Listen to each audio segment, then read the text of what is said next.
ছাত্ৰীসকল যে সেইদিনা বিখ্যাত যুগৰ মই কিছু কথা নেক্সট ডে বুজাই দিলো কিন্তু আৰু এটা পেৰাগ্ৰাফ আছে পাঠটো দীঘলীয়া কাৰণে মই কম সময় লৈ তোমালোকক বুজাই দি আছো আজি সেই পাঠটো আমি শেষ কৰিম যে ইয়াৰ আগৰ পাঠত আমি দেখিছিলো যে যুদ্ধক্ষেত্ৰত আহি অৰ্জুনে কি দেখিছিল যে সকলো আত্মীয় তেওঁৰ ওচৰলৈ যুদ্ধ কৰিবলৈ আহিছে আকাশত দুনমলৰ চিন কিছুমান দেখা পাইছে শত্ৰু উৰিছে ইয়ালে মানে আৰাও কৰিছে আৰু সেইবিলাক দেখি তেওঁ কৃষ্ণ কৈছিল যে মই স্বৰ্গমৰ্ত্য পাতালো যদি মোক দিয়া হয় উপহাৰ তথাপিতো মোক নালাগে কাৰণ মই যুদ্ধ কৰি আত্মীয়ক মই কেতিয়াও মাৰিব নোৱাৰো আৰু তেতিয়া তাৰে পিছত অৰ্জুনে আকৌ কি কৈছিল চাবা হে জনাৰ্দন ধৃতৰাষ্ট্ৰৰ পুত্ৰ হ'ব বধিবে আমাৰ কি প্ৰীতি হইব জনাৰ্দন ইয়াতে তোমালোকে কৃষ্ণৰ বহুত নাম পাইছা জনাৰ্দন পাইছা গোবিন্দ পাইছা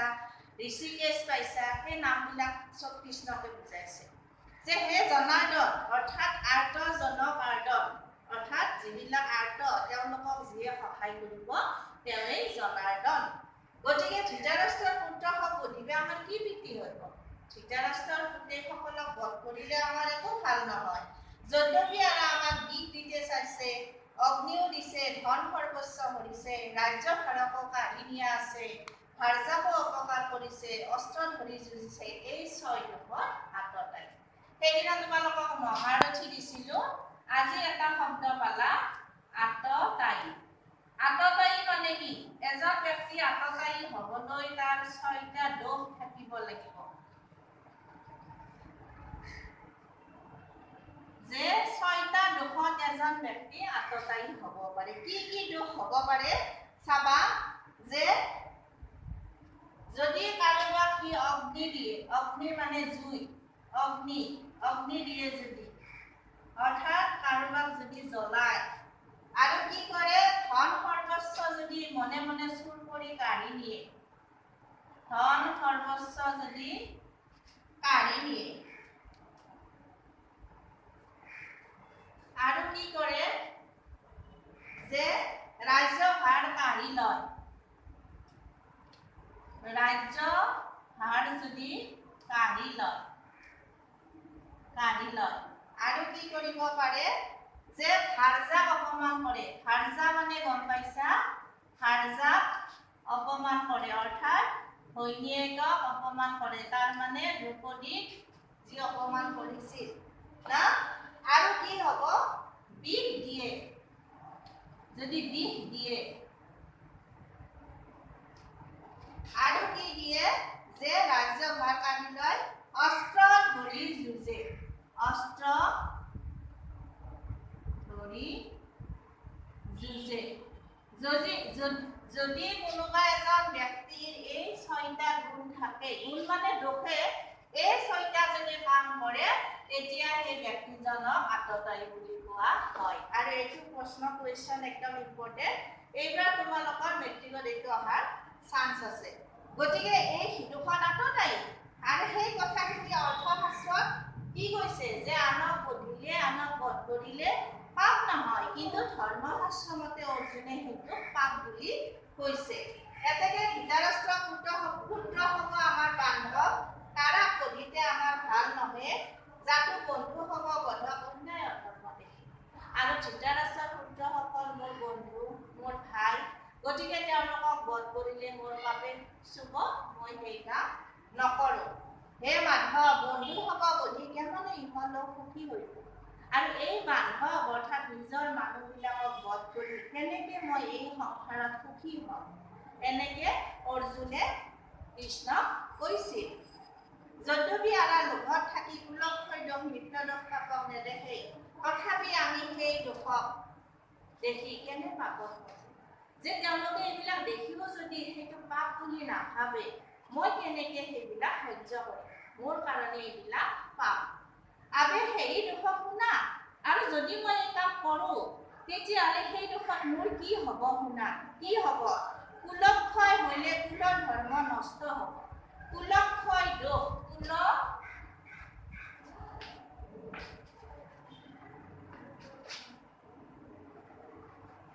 কুলক্ষয় দোষ এই মানে কি? কুল মানে কি জানানা? কুল মানে বংশ আৰু এটা কুল মানে হ'ল পাৰ। পাৰ যে কুলক্ষয় লোক হলে কি হব? যে বংশ কি হব? যদি মই এই পাপখন কৰো, নিজৰ ভাতৃক বধ কৰো, তেতিয়া মোৰ বংশৰ কাৰণে এটা দোষ হব। সেই দোষটো হলে কি হব চাবা? কুলক্ষয় লোক হলে কুলৰ ধৰ্ম নষ্ট হব। যে আমাৰ বংশৰ যিটো ধৰ্ম সেইটো নষ্ট হব। ধৰ্ম নষ্ট হলে অপবিষ্ট কুলক অধৰ্মে ব্যাপিব। আৰু যদি ধৰ্ম নষ্ট হয়, আমাৰ পিছৰ চামৰ যিটো বংশ থাকিব, সেই বংশটো নষ্ট হৈ যাব, অধৰ্মই ব্যাপিব। অধৰ্মে ব্যাপিলে কুলস্ত্ৰী হব, দুষ্ট হব। আৰু যেতিয়া বংশত অধৰ্ম হব, তেতিয়া বংশৰ স্ত্ৰীসকল দুষ্ট হব। স্ত্ৰীসকল দুষ্ট হলে কি হব? বৰ্ণ সংকৰ হব। অৰ্থাৎ স্ত্ৰীসকল দুষ্ট হলে পৰপুৰুষৰ লগত সহবাস কৰিব আৰু যিটো সন্তান জন্ম হব সি বৰ্ণ সংকৰ হব, অৰ্থাৎ ই জাৰজ সন্তান হব, কুল নৰগতি হব আৰু তেতিয়া বংশটো নৰকত যাব।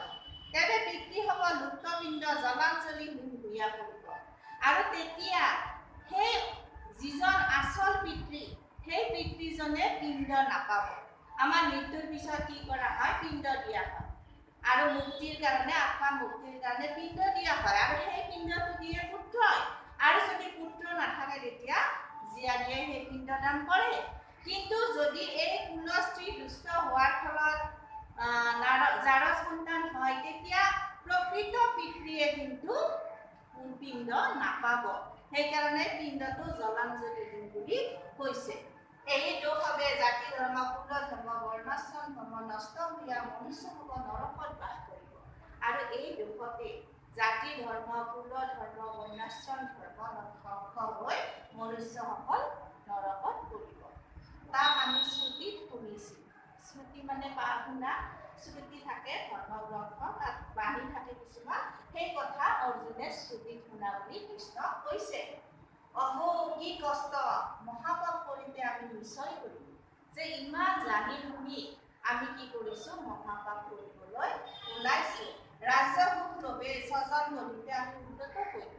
আৰু ৰাজ্য সুখৰ বাবে স্বজন অৰ্থাৎ নিজৰ মানুহক বধ কৰিবলৈ মই উদ্ধত হৈছো। এমনে মহাপাপ কৰি মৰিবে নিশ্চয় কৰন্ত, মই অস্ত্ৰ নধৰি মৌনে ৰয়। আৰু শেষত অৰ্জুনে কি কৰিলে? যে মই এনেকুৱা পাপ কাম কৰিব নোৱাৰো, গতিকে মই অস্ত্ৰ নধৰো, মই মৌন হৈ থাকিম। তাবে দুৰ্যোধনাদি যদি অস্ত্ৰ ধৰি মোক বধে, তেবে মোৰ মহাক্ৰিয় যাতো পাপ নিহিচিব। আৰু যদি দুৰ্যোধনহঁতে তথাপিতো যুদ্ধ কৰে, মোক যদি মোৰ লগত যুদ্ধ কৰে, তেতিয়াহ'লে মোৰ সেই পাপ নহয়, অৰ্থাৎ মই পাপ নকৰোঁ। সঞ্জয়ে কহন্ত জানা ৰাজা, যুদ্ধৰ সন্মুখত অৰ্জুনে এই বাক্য বুলি মনোহৰ ধৰি কম্পিত হৈলা, ৰথৰ ওপৰত বহিলা। আৰু শেষত সঞ্জয়ে ধৃতৰাষ্ট্ৰক কৰিলে যে শেষত কি কৰিলে? অৰ্জুনে অস্ত্ৰ ধৰি নুযুঁজো বুলি ৰথৰ ওপৰত বহি পৰিল আৰু তেওঁ কেতিয়াও যুদ্ধ নকৰো বুলি প্ৰতিজ্ঞা কৰিলে। ইয়াতে শেষৰ লাইনটো তোমালোকক পৰীক্ষা দিয়ে যে অৰ্জুনে ৰথত বহি কি বাক্য কৈছিল। সেই বাক্যটো আছে চাবা, মই অস্ত্ৰ নধৰি মৌনে ৰহো, তবে দুৰ্যোধনাদি যদি অস্ত্ৰ ধৰি মোক বধে, তেবে মোৰ মহাক্ৰিয় হয় যাতো পাপ নিহিচিব। যে অৰ্জুনে কৈছে যে মই অস্ত্ৰ নধৰো, যদি দুৰ্যোধনাদি অস্ত্ৰ ধৰিও মোৰ লগত যুদ্ধ কৰে, তেতিয়াহ'লেও মোৰ পাপ নহয়। আৰু এই কুৱেশ্যনটো শেষত আহে পৰীক্ষা। গতিকে গোটেই পাঠটো মই তোমালোকক দিলো আৰু ইয়াৰ কুৱেশ্যন এনচাৰখিনি তোমালোকে চেষ্টা কৰিবা, পিছফালে দিয়া আছে, শব্দাৰ্থখিনি পঢ়ি চাবা। আৰু যদি কিবা কুৱেশ্যন এনচাৰ নোৱাৰা মোক যোগাযোগ কৰিবা, মই হোৱাটছআপত এনচাৰবিলাক দি দিম। ধন্যবাদ।